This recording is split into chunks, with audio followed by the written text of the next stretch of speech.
O fato ou o foco da comunidade não é o espírito, mas o Senhor exaltado. Então, uma comunidade verdadeiramente carismática não é centrada no espírito, mas em Cristo.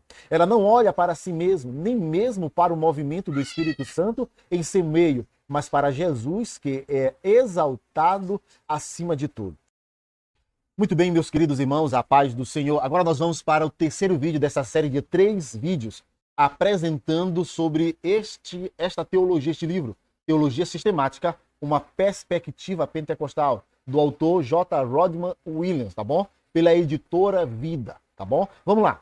O terceiro ponto desta série de vídeos denominados dons espirituais diz assim: condições. O primeiro ponto foi uma introdução. O segundo ponto, explicando o contexto no qual os dons espirituais, o apóstolo Paulo estava escrevendo, claro, que não é exaustivo, é apenas uma síntese, um resumo, e aí precisamos mergulhar, estudar, nos aprofundar, ler outros livros, analisarmos. E uma dica é esse livro aqui, ó.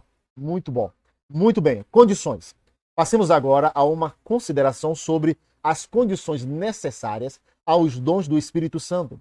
Paulo trata de diversas questões importantes a respeito dessas condições em 1 Coríntios, do versículo, ou capítulo 12, do versículo 2 a 7, referindo-se ao domínio de Cristo, a atividade do Deus Trino e a manifestação do Espírito Santo.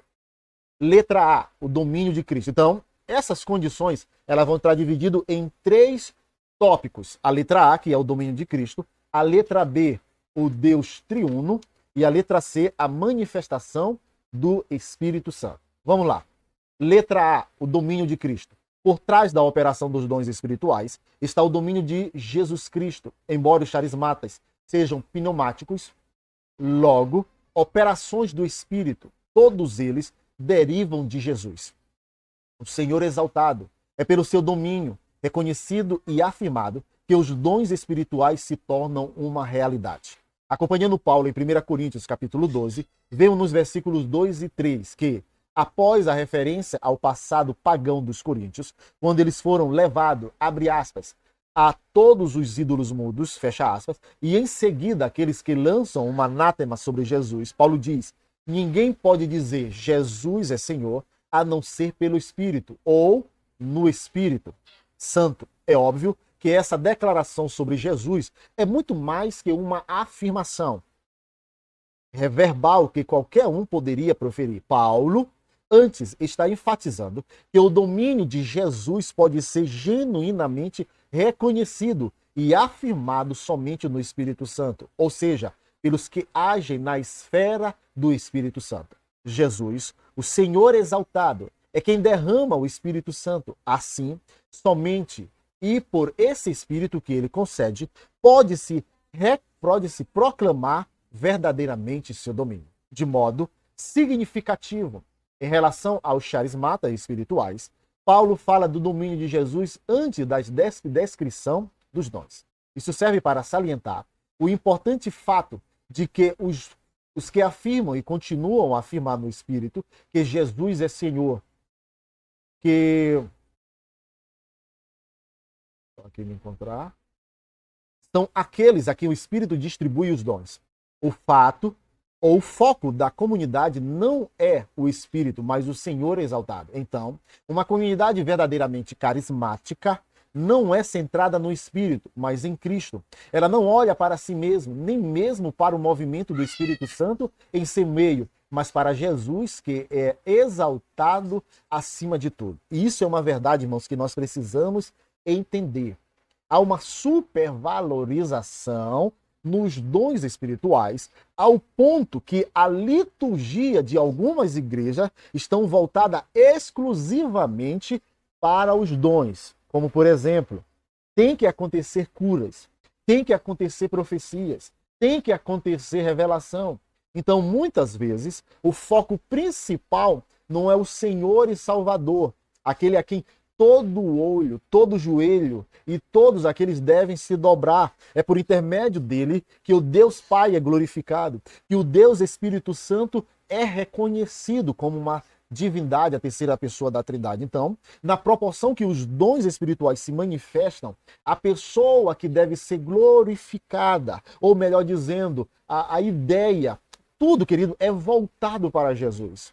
Se você percebe, nos cultos, dificilmente nós verbalmente adoramos o Espírito Santo. Apesar que a adoração ao Espírito Santo não está errada. Não na questão de proclamação, mas quando você reverencia, respeita, tem um cuidado maior de não entristecer o Espírito Santo, isso é uma forma de reverência, de adoração também. Mas eu creio que os irmãos estão entendendo aonde nós queremos chegar e o autor também. Continuemos a leitura. Ela não olha para si mesma, nem mesmo para o movimento do Espírito Santo em seu meio, mas para Jesus, que é exaltado acima de tudo. O próprio Jesus chegou a dizer em uma parte no Evangelho de João que o Espírito Santo, falando Jesus, me glorificará.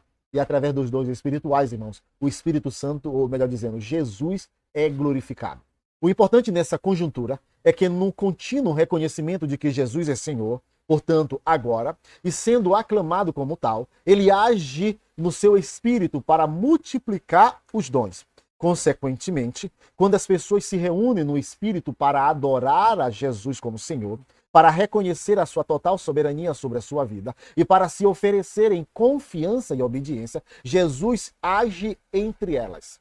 Pelos dons pneumáticos, ele torna conhecida a profunda sabedoria e o conhecimento, executa as ações poderosas de cura e salvação, de fato, opera milagres de muitos tipos. Uma comunidade de pessoas proclamando no Espírito Santo que Jesus é Senhor é uma assembleia extraordinária. Há, na verdade, muitos outros modos de manifestação de Jesus, além daquele por meio dos dons espirituais. Mas é nele, por meio deles, particularmente, que se manifesta a demonstração extraordinária, até mesmo sobrenatural do seu poder, quando isso é compreendido. E a comunidade assim o espera, e o Senhor começa a agir, não há lugar tão repleto de expectativas e entusiasmo como aquele em que o Senhor Jesus é glorificado. O domínio de Cristo, afirmado no Espírito, é a principal condição para a operação dos dons espirituais. Então, essa é a primeira parte. Se você percebeu, queridos, ela está numa média aí de alguns minutos. Eu vou fazer um outro vídeo para nós trabalharmos a parte B, o Deus Trino, tá bom? Vamos lá. Então, que Deus em Cristo vos abençoe. Até o próximo vídeo, o Deus Triuno, desse ponto aqui das condições.